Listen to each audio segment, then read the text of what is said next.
Okay, so number 4 from your Pinan Nidan.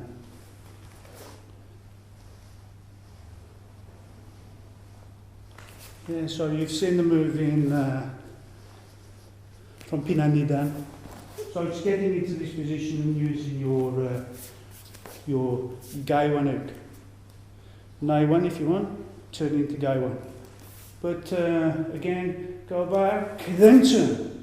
Because you want your hip to use with the body, to use with the arm, to use with the Naiwan and the Gaiwan for the uke.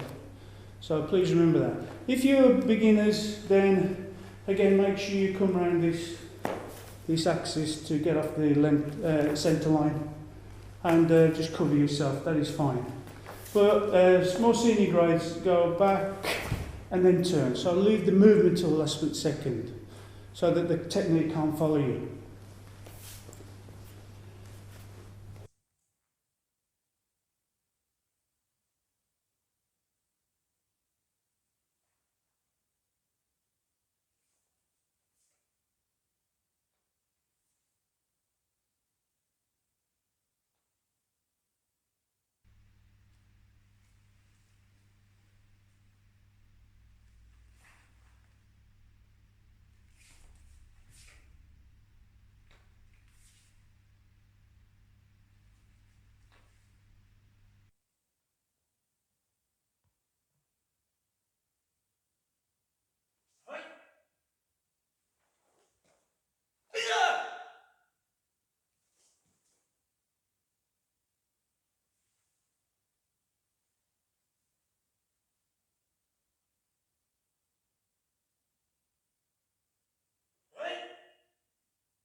So the attack, 5 distance, okay? You can either use your Junzuki stance or your Tatai Saishan, depending on which grade and comfort zone you're in. But one thing you need to make sure is, Yami, is you take a stance, you don't push forward, you take your stance. Later on in Kyons, you can make the distance up to bring it closer together. But this is fighting distance. You have to remember your 3 distances. Okay? There is fighting distance. There is closer, that's kicking distance. Closer still, that's punching distance. A bit closer still, that's grappling on the floor, biting his ear. Okay? So you need to make sure that when you do the attack, it is okuriashi, you push forward to kick. To go from your fighting distance to your kicking distance. It's no good just kicking from here. So please note, please be aware of that.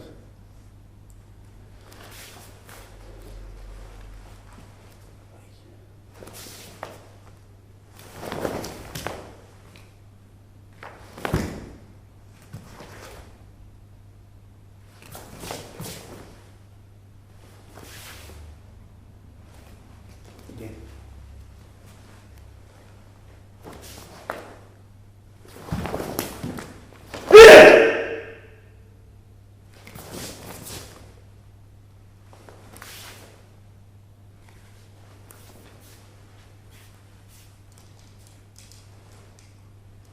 So, the attacker makes sure that they have their guard up, because this one is, put your hand in, is trying to come through to the neck with your hip, one move. So make sure their guard is up to cover. If you find it quite difficult to come through, then just think of this arm as a propeller. So you will be dropping this elbow, lifting this hand up, and you'll be moving in. So you trap the arm. So depending on where you're in, what situation you find yourself in, whether you can come through and go straight to the body, or whether their arm's strong and you need to crush and take control of their arm, that's a situation that you're able to resolve at that particular moment in time. You can't predict everything that goes on. So you've either got the Maigeri coming through, strike, and you can naturally get your arm through and take, and you can apply some pressure points down. Or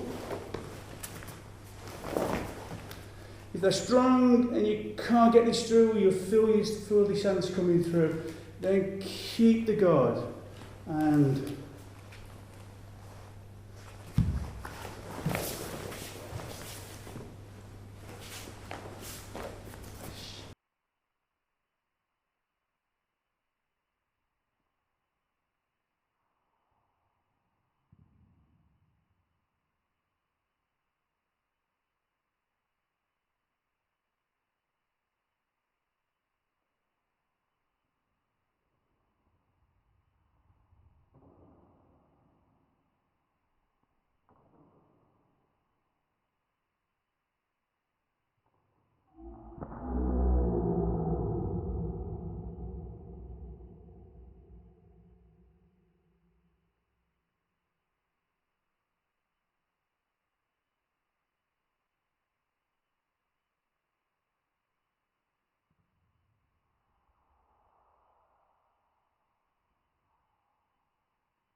So in this final waza, from Uke's point of view, Sensei has demonstrated two different applications for the left hand. In one application, the left hand comes directly onto the side of the neck, shoulder, and there's also pressure through the knee. And that gives a slightly backwards feeling. The second technique Sensei demonstrated is the hook around the arm. The combination of that, a slight nagashi movement, and the pressure on the knee causes an extreme collapse in the lumbar spine. And there's a huge amount of pressure going through the spine. You've got little or no chance to effect a counter-attack at that point. So a couple of points to look for when you're training with your opponents. If you can get some weight in, lessens their chance to be able to counter-attack you.